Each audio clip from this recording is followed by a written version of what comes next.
안녕하세요. 최승윤 작가입니다. 오늘은 트럼프가 관세 인상을 함에도 미국의 인플레이션이 심하게 오지 않을 거다라고 한 것을 왜 그런 계산이 나왔는지에 대해서 한번 계산을 해보도록 하겠습니다. 이번에 캐나다, 멕시코에는 25%의 관세를 때리고 중국에는 기존의 관세에서 10%를 더 추가한다라고 했죠. 뭐 어떤 분들은 캐나다, 멕시코보다 중국한테 약하게 관세를 때렸다라고 하는데 그게 아니라 중국에는 이미 뭐 50%에서 100% 정도 되는 관세를 때리고 있기 때문에 더 추가했고 그보다 더 추가를 할 수도 있다. 이 정도 느낌으로 볼 수가 있겠죠. 자, 근데 관세를 높이게 되면은 분명 소비 자가가 올라가게 될 것인데 이것을 어떻게 인플레이션이 오지 않게 하는 거냐라고 사람들이 굉장히 다 부정적으로 봤어요. 그래도 트럼프 정부에서는 확고하게 전혀 문제가 없을 거다라는 관점으로 얘기를 했는데 이거를 생각해 보도록 하겠습니다. 자, 일단은 전제를 깔고 가야 되는데요. 미국 정부의 인플레이션을 잡는 방법의 가장 큰 거는 강달러 정책이라고 볼 수가 있겠습니다. 그러니까 전 세계에서 지금 다들 달러가 귀하잖아요. 그래서 우리 원화만 보더라도 2021년도 같은 경우에는 뭐 1,000원대까지도 떨어졌었던 미국 달러가 지금은 1,400원, 이제 1,500원을 목전에 두고 있고 저는 언젠가는 2,000원도 가능할 수 있다라고 생각을 하고 있습니다. 어쨌든 간에 뭐그 2,000원까지는 안 가더라도 1,400원 정도는 지금 기본적인 컨센서스로 생각을 하고 있어요. 그리고 1,500원까지도 다들 준비는 하고 있죠. 그러니까 강달러로 가게 되면은 달러의 가치가 높아지기 때문에 미국 국민들 입장에서는 해외에서 사는 물건들이 값이 싸지게 됩니다.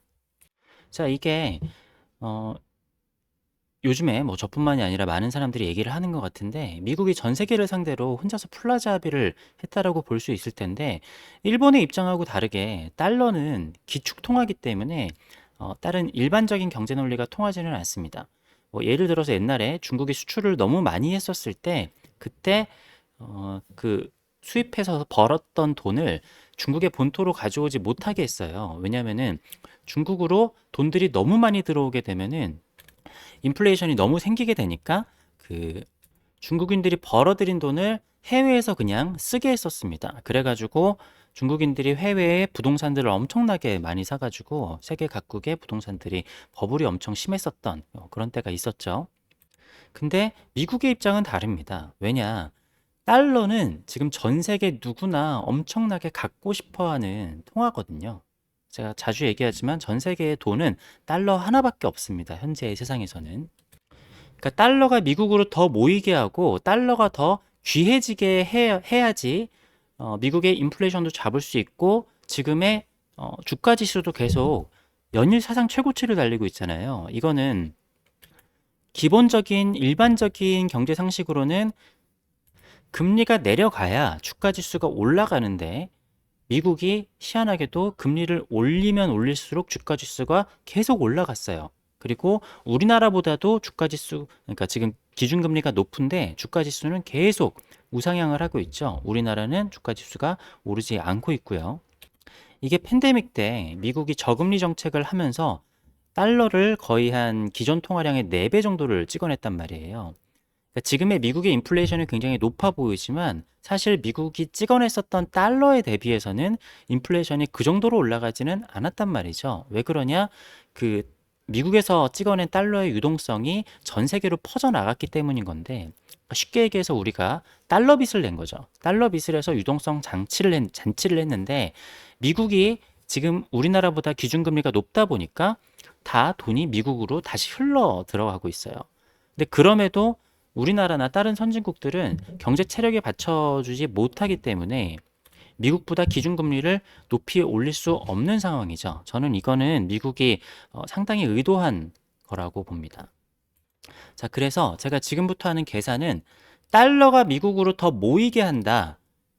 그러니까 중요한 거는 인플레이션도 잡고 경제를 계속 활성화시키기 위해서는 달러가 유출되는 것보다 들어오는 게 더 많아야 된다라는 거예요. 그러니까 더 들어오면 인플레이션이 생기지 않냐? 근데 미국의 달러는 기축통화이기 때문에 다르다. 요거를 전제로 깔고 가야 됩니다. 그러니까 미국을 부강하게 만드는 것도 있지만 상대적으로 다른 나라들을 가난하게 만들어 버리면 된다라는 거죠. 그러니까 플라자 합의를 했었을 때 마치 일본 사람들이 전 세계 어딜 가도 반값이고, 자국에서 햄버거를 사 먹는 것보다 우리나라에 여행 와가지고 햄버거를 사 먹는 게 더 싼 정도로, 그러니까 미국 사람들이 그 안에서 힘들기는 하지만 다른 나라 사람들을 보면은 야, 우리가 역시 미국의 파워가 세구나 이런 거를 느끼게 할 수 있다라는 거죠.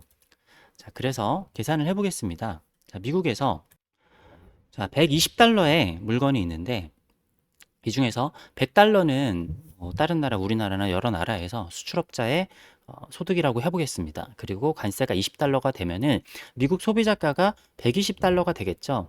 물론 이게 나라마다도 다르고 품목마다 다르기 때문에 그냥 가상으로 하는 겁니다.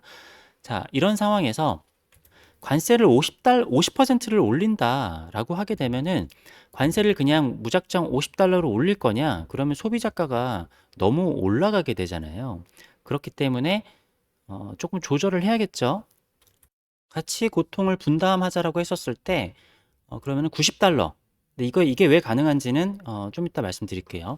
90달러로 수입하는 가격을 깎고 관세를 50%를 부과해서 45달러가 되면은 미국의 소비자가가 135달러가 됩니다. 물론 가격이 올라가기는 했지만 뭐 사실 용인하는 수준 정도로 10% 정도의 가격이 올라갔다라고 볼 수 있습니다. 근데 중요한 거는 뭐냐면은 가격 자체가 올라간 게 아니라 제가 앞서서 말씀드렸지만 달러가 미국으로 더 모이게 해가지고 달러가 더 귀해지게 해야 된다라고 했잖아요. 그러니까 플라자합이라는 거는 다른 나라들의 이 미국의 달러를 무제한으로 매입해버리는 거란 말이에요. 그렇기 때문에 자, 따지자면은 100달러에서 해외로 나가게 되는 달러가 90달러로 줄어들었습니다. 그러면은 왜 90달러임에도 수출하는 사람들 입장에서는 이게 괜찮아지냐면은, 그러니까 100달러에서 90달러가 됐지만 강달러가 됐기 때문에 옛날에 2021년도에 1100원에 달러가 했다라고 하면 지금 1400원이잖아요. 그래서 100달러대의 1100원보다 90달러에 1400원 계산이 돈이 더 많이 들어오는 거죠. 그렇기 때문에 강달러가 되면 될수록 해외에 주게 되는 이 것들은 나중에는 80달러, 70달러 이런 식으로 변할 수도 있습니다. 물론 그렇게까지 하지는 않는다고 하더라도 수출하는 입장에서도 약간 할만한 거예요. 자, 그래서 그럼 그게 싫어? 그럼 미국에서 공장 만들어서 팔어 라고 해야 되는데 이게 가능하려면은 사업자들도 계산을 해볼 거 아닙니까? 내가 여기서 팔아가지고 가격을 조금 낮춰가지고 관세를 많이 물어가지고 팔지 아니면은 미국에서 공장을 직접 만드는 게 더 이득이 될지라고 하면은 관세가 높아야지 이런 거 세금 낼 바에는 그냥 미국 공장에서 그냥 바로 지어가지고 그냥 하는 게 낫겠다. 예, 이렇게 하게 되는 거죠. 그러니까 옵션이 두 개가 있는 거죠. 야, 너 그냥 비싸게 관세 내고 할래? 미국에서 만들어서 팔을래? 네. 근데 이거는 반도체 같은 거나 뭐 이런 그런 것들만 가능할 겁니다. 뭐 자, 여기서 부가적으로 얘기를 하자면은 미국에 관세를 낼 때 수입하는 바이어가 세금을 내는 경우가 있고 아니면은 수출하는 그 타국의 수출 업자가 관세를 내는 경우가 있어요. 이것도 나라마다 다르고 뭐 케이스마다 다르겠지만 바이어가 사지 않고 그러니까 내지 않고 수출업자가 직접 관세를 낸다라고 하면은 옛날보다 달러를 더 많이 사서 내야겠죠. 자, 100달러짜리를 했었을 때 내가 세금을 내려면은 20달러를 만큼 미국 달러를 사가지고 세금을 내야 되는데 지금은 45달러. 어떻게 보면은 관세가 2배 이상이 됐는데 이거를 내가 달러를 더 사야 되잖아요. 그렇기 때문에 달러의 품귀 현상이 더 가속화된다라는 겁니다. 자, 근데 여기서 어쨌든 인플레이션이 지금도 높은데 관세가 붙어서 더 올라가면 어떡하냐? 미국 안에 달러가 계속 쌓이게 되면 어떡하냐? 근데 우려했던 것과 달리 미국은 지금 계속 그러니까 미국은 임금도 상승하고 있고 소비도 상승하고 있고 심지어는 지금은 아직도 미국은 내가 돈을 벌어서 집을 살 정도가 아직도 되는 정도 수준이에요. 근데 우리나라에서 일해가지고 집 사는 게 불가능하다 이런 얘기가 나오고 있죠. 우리나라는 자산 가격의 상승보다 임금 상승이 쫓아가지 못하고 있는 상황인데 미국은 지금 그게 아직 가능한 상황이라는 거예요. 그러니까 생각보다요. 우리나라의 강남 아파트 살면은 맨하튼에 있는 아파트 살 수 있습니다. 네. 아직까지 그래요. 제가 주변에 있는 분이 실제로 반포 아파트 팔고 맨하튼 한가운데 있는 아파트를 샀다고 하더라고요. 그래서 생각보다 진짜요? 맨하튼 하면 저는 100억이 넘을 줄 알았는데 생각보다는 살만하더라고요. 물론 저는 못 사지만. 그래서 전 세계적으로 미국을 제외하고는 임금은 정체되고 있고 소비는 하락하고 있죠. 그러니까 제가 우리나라도 그렇고 이제 좀 양극화가 심해지고 뭐 동남아처럼 될 수 있겠다. 물론 미국도 양극화가 심해지지만 이제 다른 나라들이 더 안 좋아지고 미국만 좋아지는 상황이 되는 거죠. 그렇게 되면은 그냥 미국의 인플레이션은 괜찮다. 그러니까 미국의 인플레이션은 심하죠. 근데 다른 나라 사람들을 보면은 야, 쟤네보단 그래도 우리가 낫겠구나. 라고 하게 되는데 이거에 대해서 생각이 다르시겠지만 전 세계에 지금 공통된 현상이 생각이 있는 인재들은 거의 다 모두 미국으로 가고 있어요. 아니면은 이제 자산가이신 분들은 뭐 싱가포르라던가 아니면 두바이로 가는 경우들도 있지만 사실 우리나라는 인재밖에 없는 나라인데 이 나라에서 AI를 개발하거나 뭔가 이런 사람들, 의사분들은 우리나라에 있어야겠죠. 하지만 뭔가 이렇게 공학적인 발전을 해야 되시는 분들은 미국으로 가는 게 더 가속화되고 있습니다. 뭐 수치로도 나와 있고 제가 주변에 그런 쪽으로 이제 능력이 있으신 분들 얘기를 해보면은 다 똑같은 얘기를 하더라고요. 미국으로 간다고. 네. 왜냐? 미국에서는 훨씬 더 그런 공학도들을 대우를 해주고 훨씬 더 기회의 길이 열려 있잖아요. 그리고 우리나라 반도체 공장 같은 것들도 미국에서 짓다 보면은 거기에 있는 인재들도 거기에서 머물고 몇 년 살다 보면은 다른 미국의 좋은 빅테크나 이런 데로 정착하게 될 가능성도 굉장히 크다라고 봅니다. 그러니까 우리나라는 인재밖에 없는, 이제 사람밖에 없는 나라인데, 인재들이 미국으로 유출되는 게 엄청나게 빠르다라는 거예요. 그러니까 요게 똑똑한 사람들이 봤었을 때도 아직까지도 미국에는 기회가 있어 보이는 거죠. 인플레이션이 높음에도 그에 상응하는 임금 상승과 경기가 좋은, 그러니까 어떤 유튜브 채널들을 보면은 굉장히 안 좋아 보이지만 어떠한 전체적인 지표로 보면은 미국이 좋은 거죠. 그리고 굉장히 오랜 시간 동안 사람들이 저거 가짜야, 가짜야, 가짜야라고 했지만 객관적으로 보면은 진짜였죠. 네, 미국 사람들은 소비도 계속 늘어나고 있고 임금도 계속 상승하고 있다. 그리고 미국 주식이 올라가는 것 때문에 미국 사람들은 은퇴 자산 같은 경우에도 주식으로 갖고 있는 경우들이 되게 많잖아요. 그래서 소비의 여력이 더 좋아지고 있다. 근데 미국으로 계속 돈이 몰리게 되니까 미국 주가 지수는 계속 올라가게 되죠. 근데 우리나라 주가 지수는 안 올라가고 있어요. 제가 우리나라에 언젠가 다시 투자하는 날이 온다라고 하면은 그 시점은 딱 하나라고 봅니다. 미국의 기준금리보다 우리나라 기준금리가 높은 시기인 건데요. 이거는 2020년, 21년도에 미국이 금리를 급속도로 우리나라보다 낮춰가지고 돈을 엄청나게 풀고 미국의 낮은 금리로 인해서 우리나라가 달러가 유동성이 해가지고 우리나라 시장이 펌핑이 된다라고 하면은 그때 다시 팬데믹처럼 우리나라 주가 지수라던가 여러 가지 자산 시장이 펌핑이 될 수 있겠지만 그런 일이 오기는 당분간은 되게 힘들겠죠. 그래서 우리나라는 지금 기준금리를 미국보다 낮은 상황에서도 그럼 미국보다 자산 시장이나 여러 가지가 좋아야 되는데 전혀 그렇지 못하고 있습니다. 그리고 앞으로 우리나라 기준금리는 어쩔 수 없이 좀 더 내릴 가능성이 뭐 오히려 더 있어 보이죠. 미국보다 높게 갈 수는 없을 겁니다. 그럼 나라가 망하겠죠. 네, 어찌됐든 오늘 했었던 이야기는 그러니까 이게 틀릴 수도 있어요. 그리고 트럼프 생각대로 가지 않을 수도 있습니다. 하지만 기본적인 생각은 달러가 미국으로 더 들어오게 한다. 그래서 달러의 품귀 현상을 일으킨다.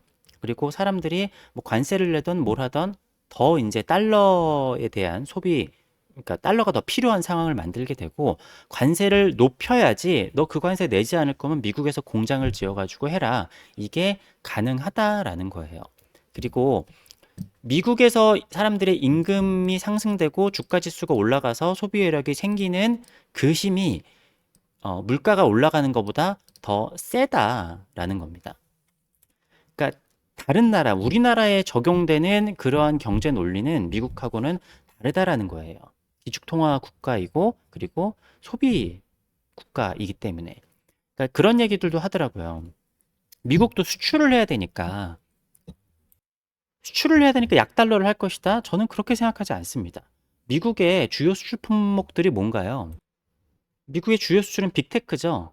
그러니까 구글이라던가 페이스북이라던가 뭐 넷플릭스라던가 넷플릭스가 가격을 은근히 계속 올리고 있잖아요. 그렇다라고 해가지고 넷플릭스 가입자가 줄어들었나요? 인스타그램의 달러가 비싸졌다라고 해가지고 인스타그램 사람들이 이용 안 하나요? 그러니까 이거는 이미 이용을 안 할 수 없는 세상이 됐어요. 엔비디아의 H100이 비싼 게 문제가 아니라 어, 없어서 못 사는 거잖아요. 달러가 뭐 비싸지건 말건 지금 필요한 거기 때문에 미국의 빅테크들은 미국이 강달러로 가더라도 다른 나라들에서 이용을 할 수밖에 없어요. 인스타그램, 유튜브 안 보면 어떡할 겁니까? 네. 그렇기 때문에 그런 것 때문에 이거는 가격을 올려도 가격 경쟁력이 있는 독점 사업이기 때문에 저는 미국이 약달러로 갈 가능성은 없다라고 봅니다. 그렇게 되면은 미국에서도 트럼프 탄핵이 일어날 수도 있다라고 생각을 합니다. 그러니까 사람은 상대적이에요. 그리고 미국도 안 좋죠. 경기가 안 좋죠. 하지만 다른 나라의 경기가 더 박살난다면 미국 사람들의 입장에서 쟤네보단 내가 낫네. 이게 어, 지금 트럼프가 항상 외치는 그레이트 아메리카 어게인에 맞는 정책이라는 거죠. 그리고 실제로 미국은 상황이 좋아 보입니다. 제가 봤을 때는. 물론 저도 미국의 할렘가들이 더 많아지고 막 노숙인들도 많아지고 그런 영상들도 봤지만 더 중요한 거는 객관적인 지표를 보는 것이라고 생각을 해요. 중국의 지표는 믿을 수 없지만 미국의 지표는 믿을 수 있다라고 생각을 하고 지금까지 몇 년 동안 그거 다 가짜다, 뻥이다라고 했지만 시간이 지나고 보니까 그게 다 맞았던 것 같습니다. 네, 아무튼 오늘은 트럼프가 관세를 인상을 했다고 하지만 미국에서는 왜 괜찮다라고 얘기를 했는지에 대해서 제 나름대로의 논리를 얘기를 해봤습니다. 이게 아닐 수도 있어요. 하지만 이런 걸 기본적인 생각으로 깔고 얘기를 한 게 아닐까 생각을 해봤습니다. 감사합니다.